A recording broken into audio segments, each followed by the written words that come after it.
Good morning, everyone. We're continuing our series that we are going through, second book of Kings.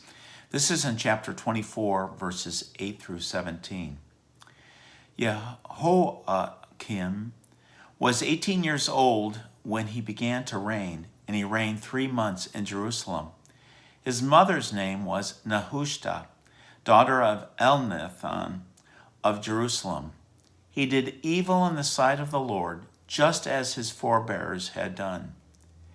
At that time, the officials of Nebuchadnezzar, king of Babylon, attacked Jerusalem, and the city came under siege. Nebuchadnezzar, king of Babylon, himself arrived at the city while his servants were besieging it. Then Jehoiakim, king of Judah, together with his mother, his ministers, officers, and functionaries, surrendered to the king of Babylon, who in the 8th year of his reign took him captive. And he carried off all the treasures of the temple of the Lord and those of the palace, and broke up all the gold utensils that Solomon, king of Israel, had provided in the temple of the Lord, as the Lord had foretold. He deported all Jerusalem, all the officers and men of the army, 10,000 in number, and all the craftsmen and smiths. None were left among the people of the land except the poor. He deported Jehoiakim to Babylon, and also led captive from Jerusalem to Babylon the king's mother, and wives, his functionaries, and the chief men of the land. The king of Babylon also led captive to Babylon all 7,000 men of the army, and 1,000 craftsmen and smiths, all of them trained soldiers. In place of Jehoiakim, the king of Babylon appointed his uncle Mattaniah king and changed his name to Zedekiah. The word of the Lord.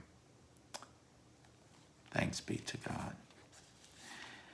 So we have now the history of Judah. What happens at the final end of that?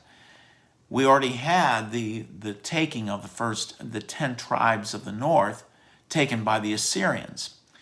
Now we have Babylon, who is dealing with a problematic situation with Egypt. That's the primary thing that Babylon is dealing with. And in between is this pesky little thing called Judah, and having to deal with it in a way that they're not being pulled into either direction.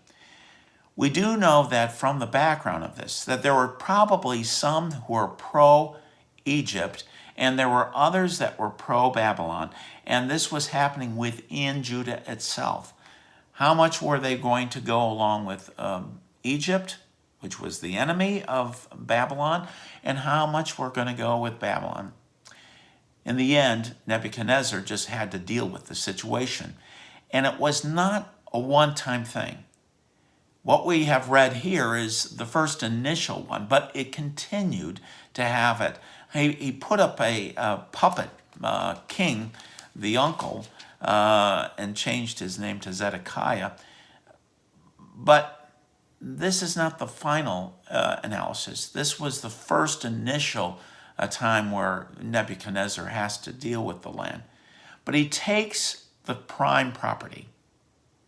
Things from the temple are being stripped out, but it's not just simply property that's being taken, it's also human capital that's being taken.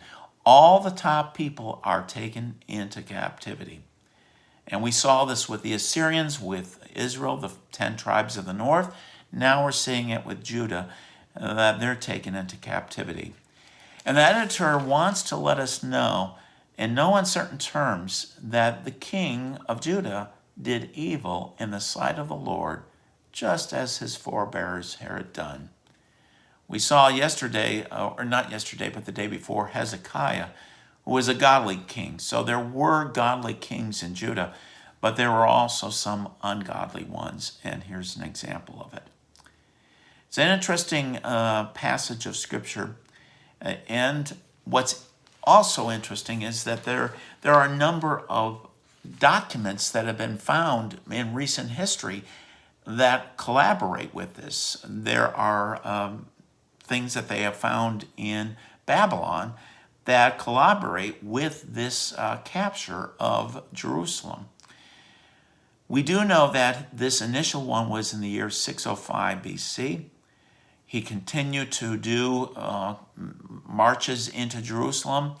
The main one that he did was on 16th of March in 597 and completely destroyed Jerusalem in the year 586 BC.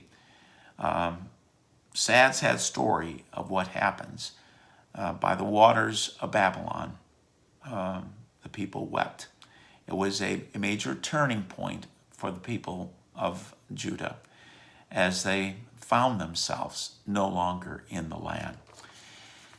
Hope you stay safe. Let's keep our eyes on the Lord. Let's not be wicked in our ways, but let's follow the Lord in all our ways and acknowledge him. And let's stay safe. Hopefully we'll see each other soon. Bye for now.